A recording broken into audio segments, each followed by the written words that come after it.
Bismillahirrahmanirrahim. Boleh dengar suara saya? Bismillahirrahmanirrahim. Assalamualaikum warahmatullahi wabarakatuh. Terima kasih saudara pengacara majlis. Selamat datang ke forum siswa kita pada hari ini. Mengapa kita berkumpul di sini pada hari ini? Tujuannya hanya satu, untuk merungkai satu persoalan, iaitu wujudkah serangan pemikiran melalui media di Malaysia? Dan sejauh manakah pemikiran kita berjaya tak?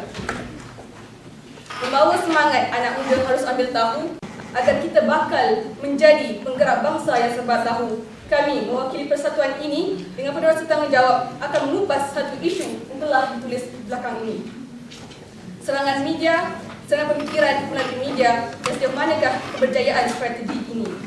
Baru-baru ini kita digempakan dengan kejatuhan diktator kegemaran Israel. Siapa dia? Husni Mubarak di Mesir. Gapnya suara-suara pembaharuan sehingga mampu menjatuhkan pemerintahan yang selama 30 tahun dalam kurang masa 3 minggu. Saya ulang, pemerintahan 30 tahun dijatuhkan dalam masa kurang 3 minggu. Apakah rahsia dan kunci kejayaan ini? Sudah tentu media. Nampaknya kehebatan serangan dan mainan psikologi media di Mesir berjaya. Bagaimana pula Malaysia kita? Jadi di sini ingin saya ajak sahabat-sahabat semua bakal puas bangsa ini supaya kita dapat sama berfikir tentang isu yang sama. Wujudkah serangan media melalui pemikiran ini di Malaysia? Jika ada, apa buktinya? Jika ada, siapa dalangnya? Siapa golongan sasarnya? Apakah modus operandinya? Siapa yang diserang? Siapa yang menyerang? Serabut dengan taluan persoalan dari saya. Maka inilah tujuannya kami mendatangkan ketiga panel yang hebat datang dari Malaysia, jauh 13 jam jalannya untuk mempersoal dan untuk menjawab soalan-soalan yang telah saya lontarkan tadi, dan nampaknya mereka telah bersedia dengan hujah-hujah masing-masing. Ada mendengar orang kita, kalau tak kenal susahlah nak diterima. Dari Jom, maaf, dari dekat. Kecil tapi jangan rendah ideanya. Dr. Ma'adah Hujrah kita, Al-Fadhil Ustaz Muhammad Firdaus Fazil, penceramah bebas Malaysia yang terkenal. Okey, di sebelah Ustaz kita, tegas dan bijak bermain hujah, Datuk Dr. Siti Khadijah Zulkarnain, Menteri Pembangunan Wanita dan Keluarga. Selamat datang. Dan tidak asing, saya rasa semua orang kenal tokoh kita yang terakhir, iaitu Profesor Madya Syuhami Zakaria, penganalisis politik bebas yang terkenal dari Malaysia. Selamat datang. Baik, terus pada persoalan yang pertama. Ustaz, kita lihat masyarakat kita kini telah banyak disokokkan dengan ideologi yang terang-terang bercanggah dengan Islam. Pada Ustaz, dalam Islam adakah serangan pemikiran ini wujud, dan jika ada, apakah ada strategi yang dibuka oleh golongan musuh kita ini? Silakan Ustaz. Terima kasih kepada moderator kita ini. Kali itu saya Fina Aziz. Assalamualaikum warahmatullahi wabarakatuh. Auzubillahi minasyaitonir rajim. Bismillahirrahmanirrahim. Kuntum khairu ummatin ukhrijat lin-nas ta'muruna bil ma'ruf wa tanhauna 'anil munkar wa tu'minuna billah.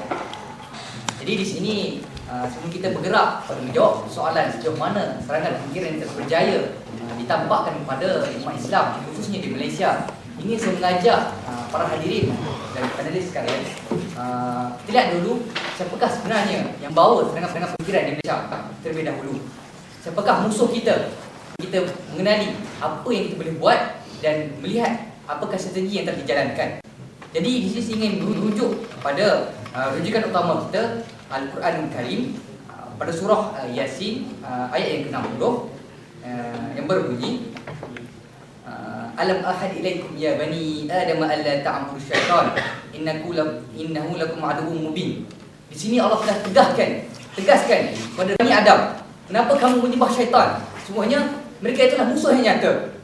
Kan? Di sini saya ingin bawakan bahawa musuh kita ialah syaitan. Dan kemudian dijelaskan lagi oleh Allah dalam firman yang terakhir pada surah yang terakhir, surah An-Nas, minal jin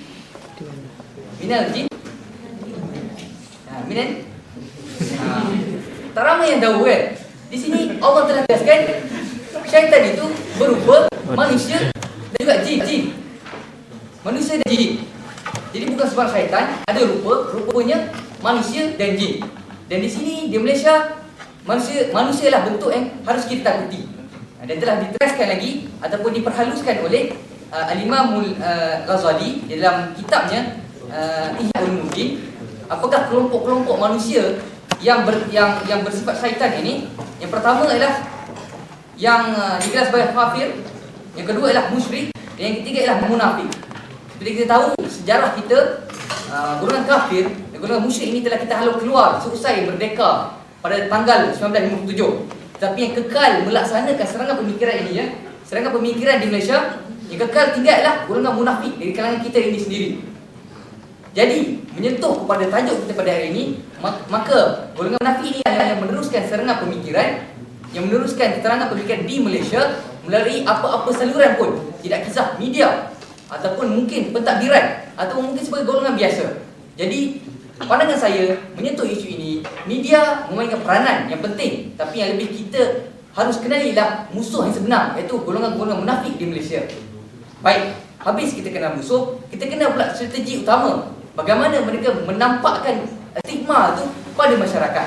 Ada 4 cara utama golongan munafik ini menempelkan stigma-stigma ini pada masyarakat. Yang pertama, izabah sasiah, yang ini melarutkan pribadi umat Islam.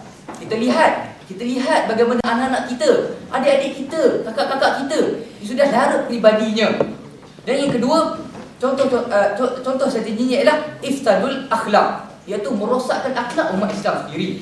Kita lihat sudah kering, sudah tak ada akhlak umat Islam ini. Kalau nak duduk di depan, dia pilih untuk duduk di belakang. Larut pribadinya, rosak akhlaknya. Dan yang ketiga, tahtimul fikrah, memesongkan fikrah umat Islam daripada rasa bangga pada ideologi Islam, memilih untuk ideologi Islam daripada ideologi Islam. Dan selepas ketiga-tiga strategi ini berjaya, mereka akan bergerak untuk strategi yang terakhir, iaitu al-iradah, yang ini memurtadkan umat Islam. Baik, kita pergi kepada 2 strategi utama, izabah sasiah dan ifsadul akhlak. Kita lihat contoh yang kita dapat lihat di Malaysia, sudah ramai anak-anak muda remaja yang sudah tidak mampu untuk membalut tubuh mereka dengan hijab-hijab Allah ataupun dengan rasa malu sendiri. Dan ini saya ingin sokong dengan satu bukti yang utama, dipetik daripada majalah yang terkenal. Anda kenal Reader Digest? Pada lewat tahun 2006 telah dinyatakan dan telah dianugerahkan kepada Malaysia pingat gangsa tempat ketiga di dalam persoalan apa? Dalam persoalan betapa rendahnya mutu akhlak ataupun sasiah umat Islam. Tempat ketiga. Mana kita nak letak muka kita? Kita mengaku sebagai agama Islam, sebagai agama rasmi, tetapi tidak dianugerahkan tempat ketiga di dalam betapa rendahnya mutu akhlak kita. Dan kemudian habis sasiah, habis akhlak, maka mudahlah dia untuk merunyaikan fikrah dan juga memurtadkan umat Islam.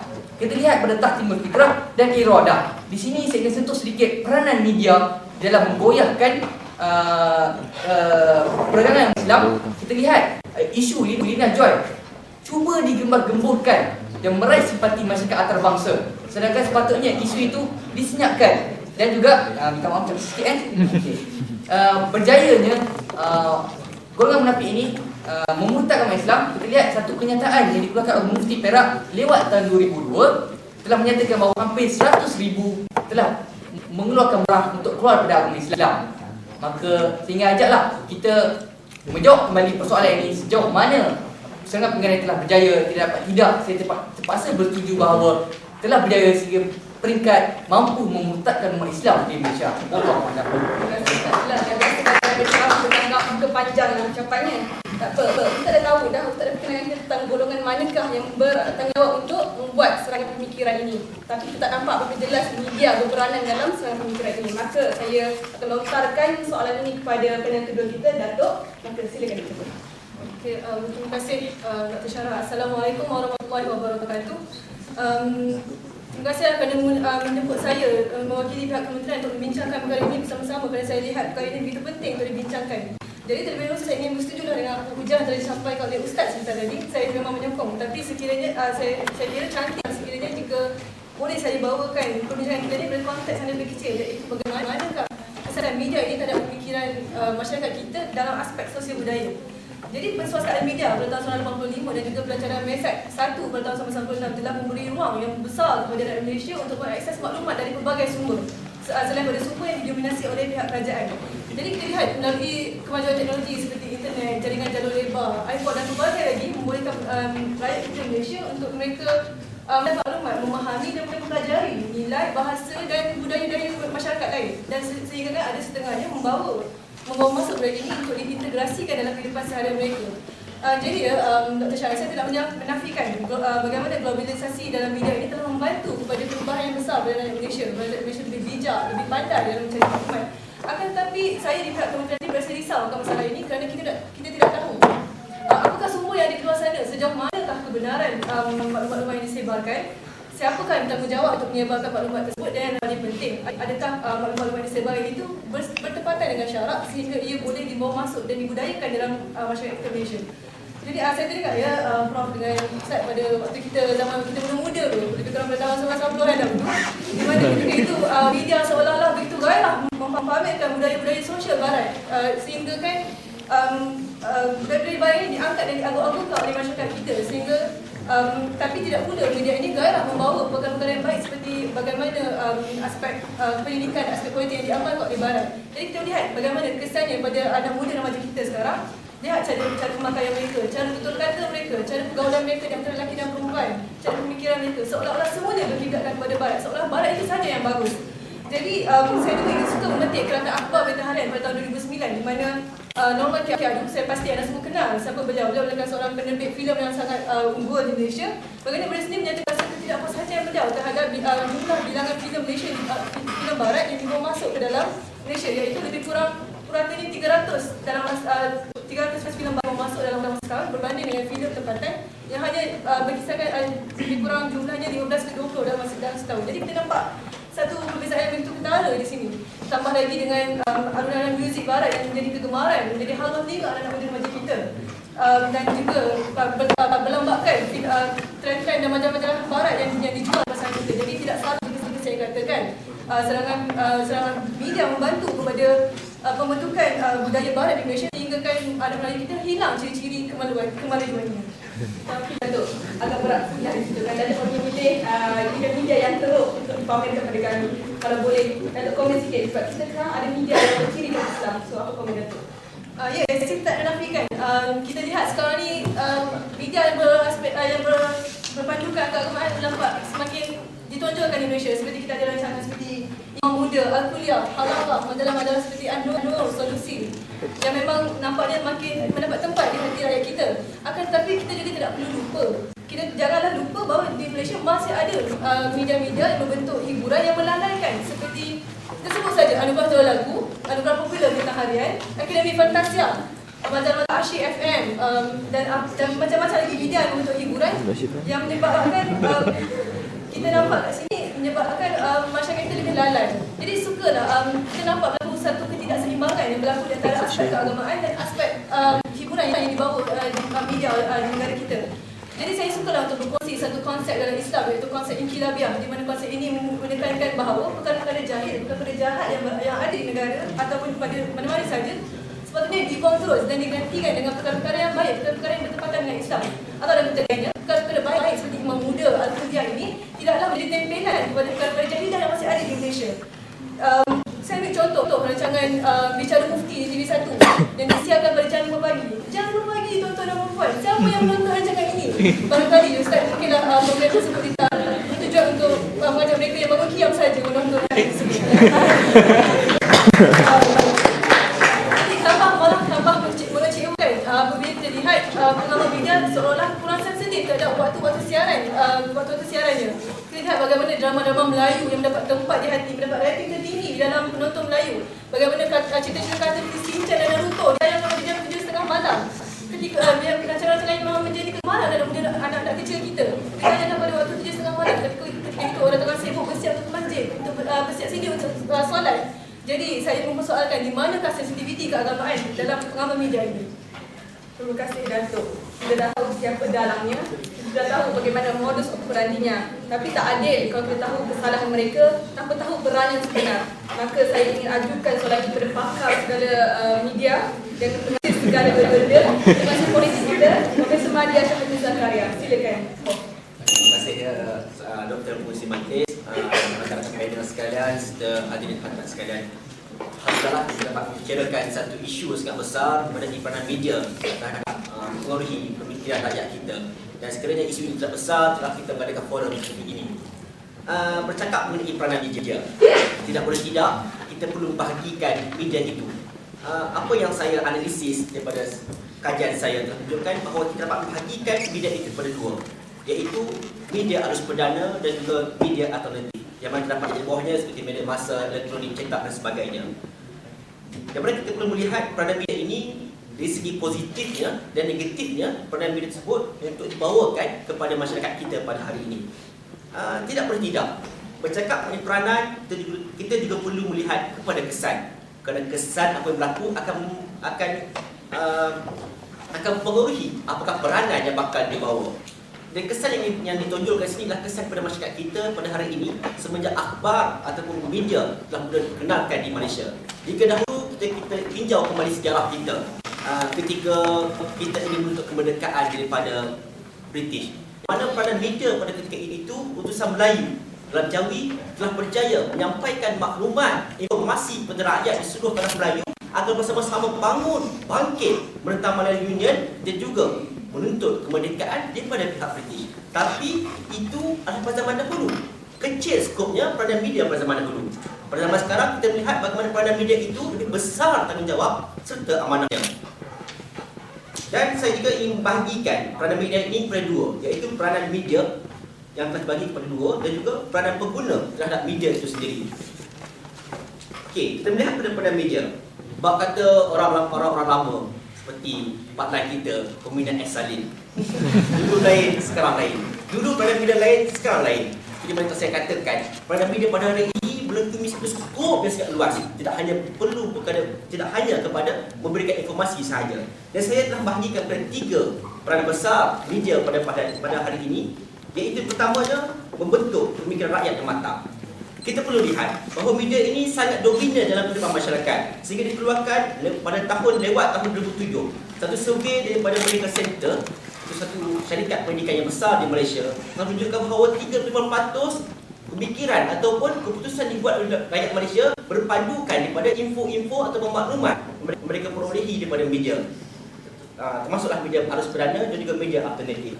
Yang mana kita melihat peranan yang sangat besar sekiranya berita-berita, informasi ataupun bahan-bahan yang dikandungi dalam berita tersebut benar, berinformasi, dapat membentuk masyarakat yang matang, maka ia akan menjadi satu perubahan kepada rakyat kita. Dan saya cuba menunjukkan kepada kita bahawa teruknya media kita, yang mana mengikut laporan daripada World Press Freedom Index, yang mana Malaysia telah menjunam pada tahun 2010 daripada ranking 131 kepada 141, menunjukkan bahawa bagaimana sistem kebebasan media kita di Malaysia semakin menjunam daripada tahun ke tahun. Dan tuan-tuan dan puan-puan, saya bukan contoh kepada anda. Pada episod ketiga, Cosmo, Ahad 3 Mac, kita lihat berita saya ni, bagaimana media Malaysia, iaitu media arus perdana, mengeluarkan berita mengenai Ratu Porno Miyabi selamat daripada gempa bumi di Jepun. Tuan-tuan dan puan-puan, ini masalah ketiga tuan-tuan dan puan-puan. Yang mana sepatutnya media kita mengamparkan isu-isu seperti isu-isu mengenai harga minyak, bagaimana rakyat boleh mengubah cara hidup dan sebagainya. Tapi ini tuan-tuan, ini adalah hanya untuk pelajar bersebisan tepi jalan sahaja. Kesianlah Al-Fadhil Ustaz kita, malam-malam bicara agama, pagi-pagi belajar tentang artis pornografi.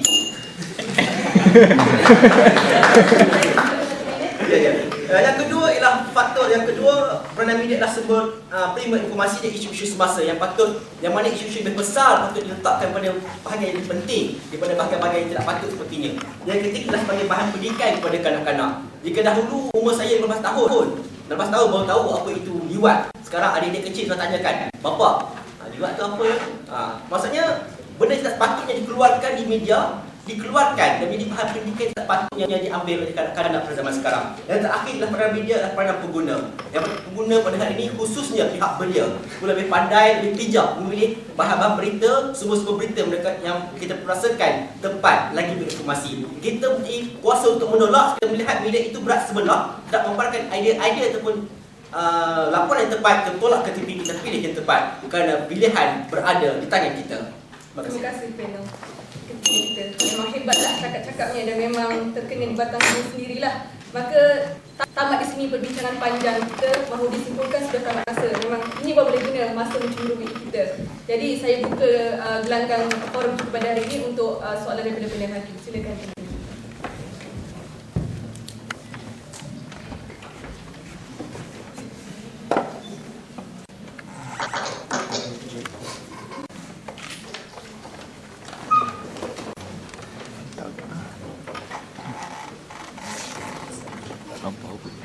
Baca salah kerajaan dia baca salah kerajaan Mangkang itu kejar balik kejar. Syabas diucapkan kepada ahli sekalian. Memandangkan kalau saya tak silap ini adalah yang terakhir ya. Maka itu bagi soalan cemas sikitlah ya. Okey, ada dua persoalan di sini ya. Mungkin boleh dijawab dan dikupas secara ringkas dan padat. Pertamanya, apakah usaha-usaha yang perlu dilakukan oleh pihak berwajib dalam mengimbangi pengaruh media dan memenuhi keperluan masyarakat Malaysia yang majmuk? Saya ulang.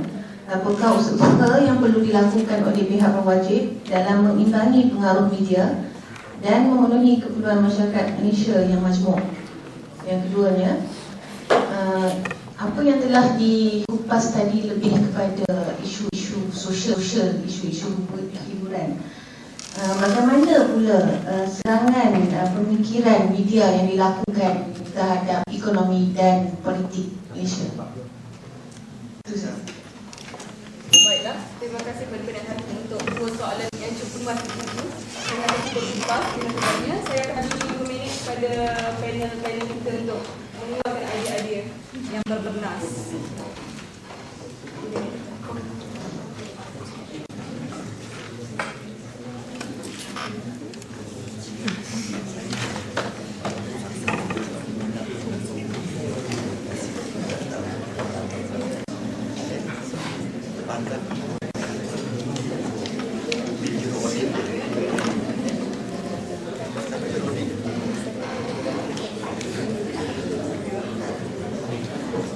Nampaknya panel pertama kita telah bersedia dengan jawapan soalan cukup masa daripada panel hakim kita. Kita akan dengar apa pula kupasan ataupun jawapan daripada panel pertama kita.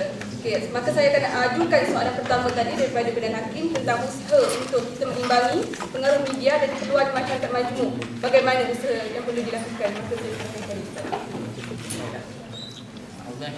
saya akan kali soalan yang menyatakan bahawa apakah usaha ataupun lebih mudah dikatakan solusi kepada permasalahan yang menimpa umat Islam di Malaysia, walaupun tadi cuba dikembangkan kepada masyarakat majmuk dan juga beban usaha itu jatuh kepada pihak berwajib.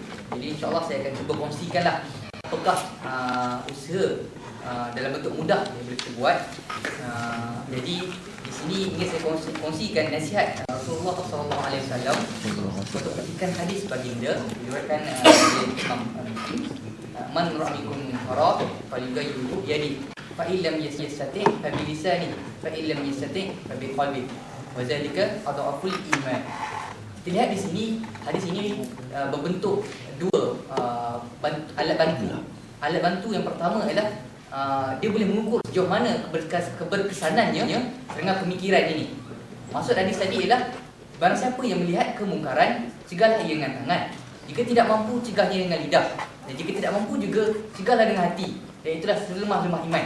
Kita lihat di sini, jika tahap kita adalah hanya mampu berbenci perkara-perkara mungkar yang berlaku sekeliling kita, maka serangan pemikiran itu telah berjaya dilakukan, telah menyelinap ke seluruh persekitaran kita. Maka inilah yang perlu diberi perhatian oleh pihak berwajib, yakni cegahlah kemungkaran walau di mana pun, walau siapa pun dia, tak kira apapun dia sebagai Muslim ataupun non-Muslim. Kerana saya percaya kita mengimani konsep-konsep universal yang sama. Kita tak suka perkara yang buruk dan kita benci perkara yang batil. Dan yang keduanya, ia juga bersifat terapeutik nasihat ini, iaitu pengubatan. Di mana jika kita ingin mencegah kata serangan pemikiran ini adalah dengan melakukan ataupun mencegah kemungkaran tersebut. Ini tidak hanya terletak beban ni kepada pihak berwajib, kerana bagi pandangan umat Islam, pihak berwajib ialah setiap individu muslim itu sendiri. Dan jika kita ingin lihat cara dilakukan pada masyarakat majmuk, cuba kongsikan, cuba nyatakan pandangan kita pada frasa-frasa universal, di mana kita tak perlu menyentuh ayat-ayat Al-Quran, tidak perlu menyentuh hadis, akan tetapi cakap bahasa universal di mana semua umat boleh memahami. Jika kita utarakan pandangan tidak bersetuju mengenai arak ataupun judi, nyatakan keburukannya tanpa perlu kita menggunakan ayat Al-Quran. Saya percaya banyak rakan-rakan dan muslim sini akan yakin akan keburukannya berbanding jika kita cuba keluarkan hadis-hadis ataupun ayat Quran untuk sebagai hujah kita nanti. Wallahu a'lam. Terima kasih Ustaz atas penjelasan yang diberikan. Ada tambahan daripada mana-mana untuk soalan pertama kita? Saya sekarang untuk menambah sedikit ya. Jika ditanya jika usaha yang perlu dilakukan untuk mengimbangi pengaruh media dalam kepada masyarakat majmuk kita, dan kita sedia maklum bahawa Malaysia mempunyai masyarakat majmuk yang terdiri daripada 3 kaum terbesar, iaitu Melayu, Cina dan India. Dan mengikut polisi sekarang, secara am saya boleh katakan bahawa TV satu mereka lebih memfokuskan kepada penonton Melayu, TV 2 lebih memfokuskan kepada penonton Tamil dan penonton yang agama India dan Cina, dan TV 3 mempunyai campuran antara Melayu, Cina, Tamil dan juga Barat dan lain-lainnya. Jadi saya lihat kat sini perkara ini sudah bagus kerana jika kita mengira kepada masyarakat majmuk, insya-Allah sudah ditampunglah segala peluang mereka. Akan tetapi yang cuba saya bagikan sini adalah sejauh mana perkara ini perlu dikawal dan perlu dari segi waktu siarannya ataupun dari segi keperluan yang waktu tayangan yang biasakan perlu pada mengikut pada masa dan kaum yang tertentu. Jadi saya menyeru saya harap agar polisi ini boleh dilihat kembali dan dikuatkuasakan mengikut kesesuaian. Kementerian boleh menggunakan. Okay, untuk menjawab soalan kedua kita, eloklah saya rasa semua orang tahu ke mana soalan ini akan pergi, di mana soalan ini akan saya campakkan. Okay, kita akan berjumpa dengan panel kita terakhir, iaitu serangan melalui pemikiran melalui media ini dalam ekonomi dan politik. Silakan panel. Bismillahirrahmanirrahim. Terima kasih kepada soalan mereka yang saya rasa cukup baik. Yang masa beliau belajar jadi panel di hadapan ni. Yang mana menjawab soalan serangan media terhadap ekonomi dan politik. Yang mana saya simpulkan, jadi serangan media terhadap ekonomi politik ini ditujukan kepada media alternatif. Yang mana kita lihat beberapa lihatlah bagaimana media alternatif di Malaysia banyak melakukan serangan-serangan terhadap ekonomi dan politik di Malaysia. Namun apa yang saya ingin katakan di sini, mengapa peranan itu berlaku, mengapa hal itu berlaku? Kerana saya rasakan hilang kepercayaan rakyat ataupun khususnya golongan media terhadap media arus perdana. Yang mana pada ketika ini umum sudah mengetahui bahawa kita semakin lama hilang kepercayaan kepada media arus perdana. Jadi kerana itulah terjadinya masalah apabila media alternatif ini menggunakan kenyataan, orang mudah percaya. Dan sepatutnya benda tak patut berlaku. Kerana kita tahu kadang-kadang kenyataan di blog, di berita-berita internet sebagainya, kita tidak patut percaya. Namun disebabkan hilangnya kepercayaan kepada media arus perdana, yang mana sepatutnya media arus perdana ini menjadi satu sumber yang utama, primer kepada isu-isu semasa ataupun informasi sudah hilang daripada diri kita. Yang mana itu saya mencadangkan kepada pihak kementerian agar berusaha untuk mewujudkan kembali autoriti kepada media arus perdana kita.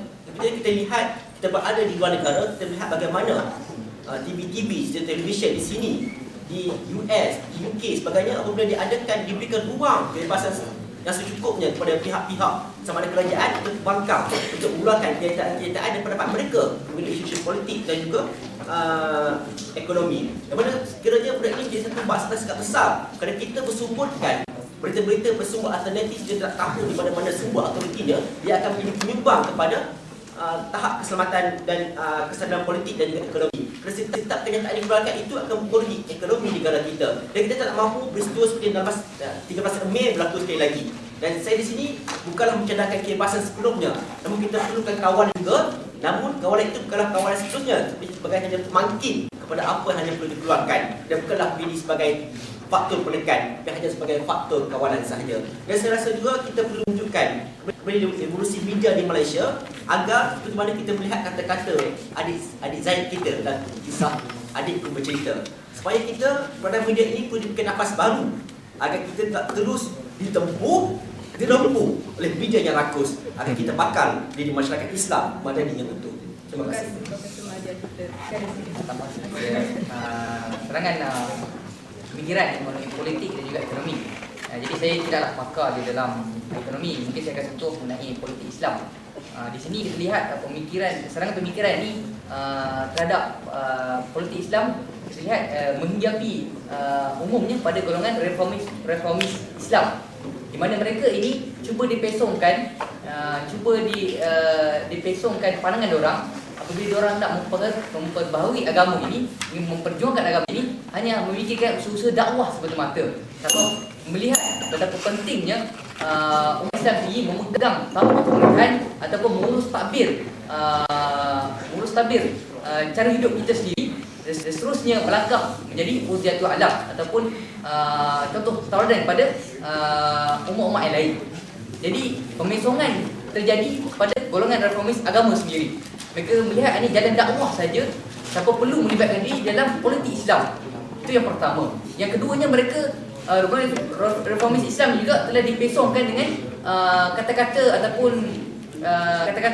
ataupun slogan-slogan yang enak, di mana cuba dibayangkan dengan izm-izm yang lain.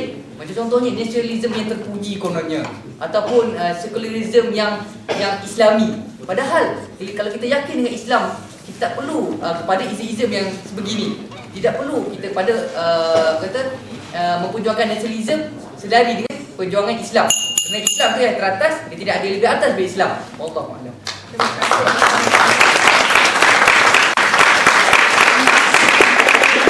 Saya kira forum kita akan berakhir di sini. Sejauh mana pun serangan ini berdaya dilakukan, ada lagi modus operandi daripada kita serangan untuk menyerang musuh kembali, iaitu kawalan. Namun persoalan sejauh manakah kawalan itu perlu dilakukan, kita akan jumpa di forum siswa yang akan datang. Wallahu a'lam. Terima kasih ya.